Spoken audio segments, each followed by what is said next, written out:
हटने के बाद। उसके बाद जब कांग्रेस का शासन आया, कांग्रेस ने हमारे समाज को परखा, जाना, सोचा और काफी अधिकार दिया। राजनीति में उनकी बैठ बनाई। पद्म भूषण डॉक्टर बद्री प्रसाद जो मोहम्मदाबाद मऊ के रहने वाले थे, उनको राज्यसभा सांसद बनाया। महामहिम ठेदिया जो कानपुर के लोहारवंशी नेता थे, कई देशों में राजदूत रहे, कांग्रेस ने उनको पांडिचेरी का उपराज्यपाल बनाया। महामहिम ज्ञानी जैन सिंह जो पंजाब के मुख्यमंत्री थे, गृह मंत्री थे, भारत सरकार के राष्ट्रपति रहे, कांग्रेस ने उनको बनाया था। डॉक्टर चरण सिंह आबकारी मंत्री रहे, 1974 से 75 तक लखनऊ के निवासी थे, उत्तर प्रदेश सरकार में मंत्री रहे, आबकारी मंत्री रहे, कांग्रेस ने बनाया था। चौधरी राजा कृष्ण 1971 में कृषि मंत्री रहे, पंजाब सरकार में कांग्रेस ने उनको बनाया था। माननीय गुलजारी लाल नंदा 2 बार कार्यवाहक प्रधानमंत्री रहे, कांग्रेस ने उनको बनाया था। डॉक्टर मनमोहन सिंह 10 साल भारत के प्रधानमंत्री रहे, रामगढ़िया समाज के हैं, विश्वकर्मा समाज के हैं, कांग्रेस ने उनको बनाया था। रामचंद्र शर्मा विधायक मुगल सराय कांग्रेस के थे, कांग्रेस ने उनको विधायक बनाया था।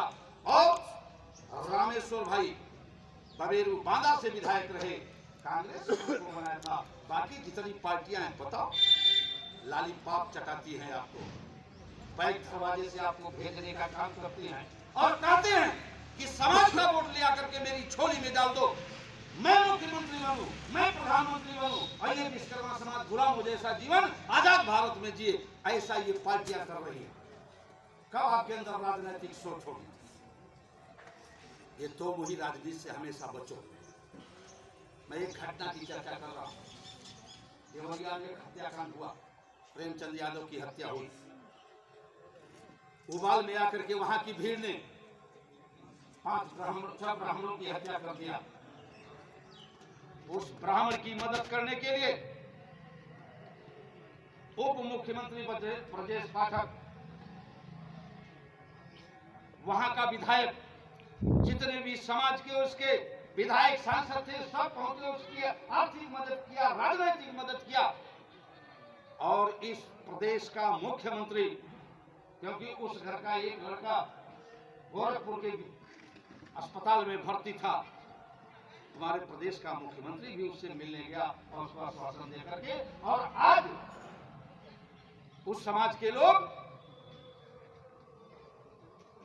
मुख्यमंत्री से बार बार कह रहे हैं प्रेमचंद यादव का बुलडोजर से घर गिरा दिया जाए, जिस जमीन का लफड़ा है उस जमीन पर उस दुबे परिवार का कब्जा दिलाया जाए।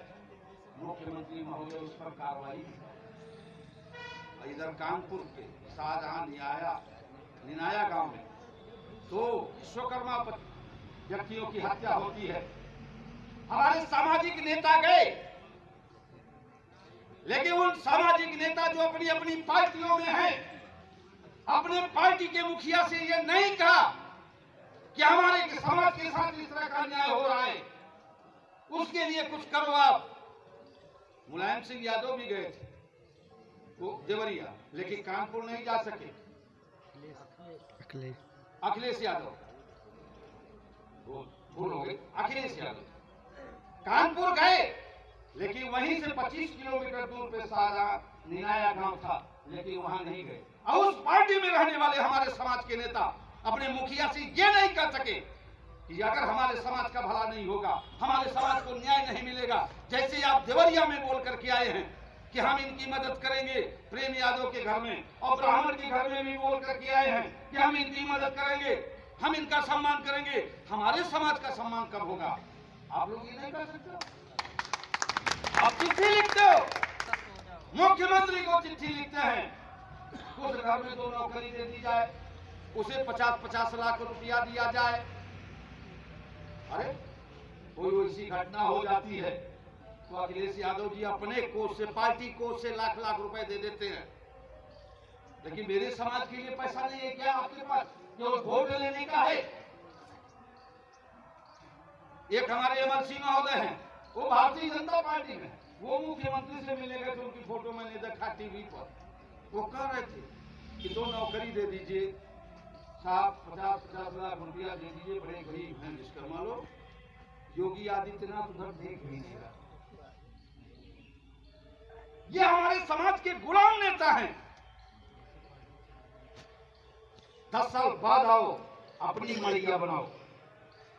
अपनी मड़ैया में जो सुख मिलेगा किराए के महल में वो सुख नहीं मिलने वाला है। अपमानित होते रहोगे, बेइज्जत होते रहोगे। इसलिए साथियों, मैंने अभी बाहर राजनीति की। एक कहावत है, घर का जोगी जोगा बाहर का है सर। अभी हमारे राजनीति जी बता रहे, मेरा जब कार्यक्रम लगता है तो 10 दिन पहले से अनाउंस होता है, काफिला मेरे साथ चलता है, मुझे सुनने के लिए लोग इकट्ठा होते हैं। हमारे बड़े भैया भी जानते हैं हमारे बारे में। मैं पिछले बार सुल्तानपुर गया था, कितनी भीड़ थी, आपने ही बुलाया था मुझे। लेकिन ये मेरा घर है, यहां मैंने राजनीति नहीं किया था। मुझे याद है मेरे पिताजी, जब मैं कुर्ता पैजामा पहन करके दिल्ली से आया, मैं दिल्ली में नौकरी करता था। हमारे जीजा श्री यहीं कहीं बैठे होंगे, तारकेश्वर जी हैं कि चले गए कहीं। वो यूपी भवन में कैशियर थे, मैं उनसे मिलने के लिए गया। उन्होंने मुझसे कहा, यार अपने क्षेत्र के 2-3 नेता आए हैं, 93 की बात है, और यहीं यूपी भवन में टिके। कहा तब तो मिल लिया जाए। तो जब मैं मिलने गया तो पता चला मझवा विधायक भागवत पाल थे, शहर से 93 में चुनाव लड़ने वाला बदरुद्दीन हाशमी थे, 96 से चुनाव लड़ने वाला श्रीराम भारती थे, मरिहान से चुनाव लड़ने वाला राजगढ़ से रामलोटन पटेल थे, और चुनाव से लड़ने वाले रामराज पटेल थे। 5 नेता वहां थे जो बीएसपी का टिकट मांगने के लिए गए। पर बोलापन पहले भी था मेरे अंदर। भागवत पाल जबकि विधायक थे, लेकिन मैंने कहा, विधायक जी कल सवेरे मेरे साथ चलो, सबको टिकट दिलवा दूंगा। कांशीराम साहब से मैं बराबर मिलता हूं।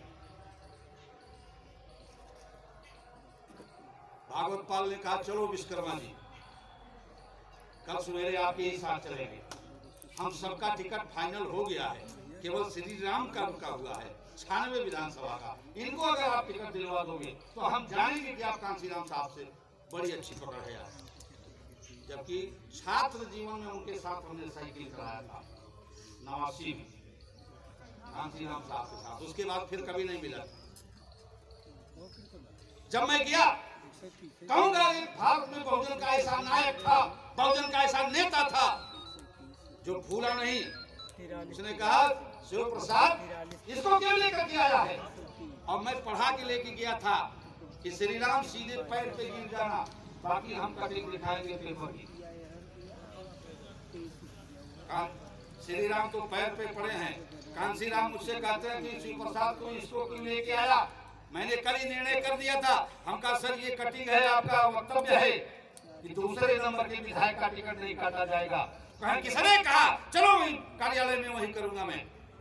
अब कार्यालय में आते हैं, भाईलाल, बाबा भाईलाल को वो नहीं, क्या नाम था नूरिया का, उसको बाबा ब्रिजलाल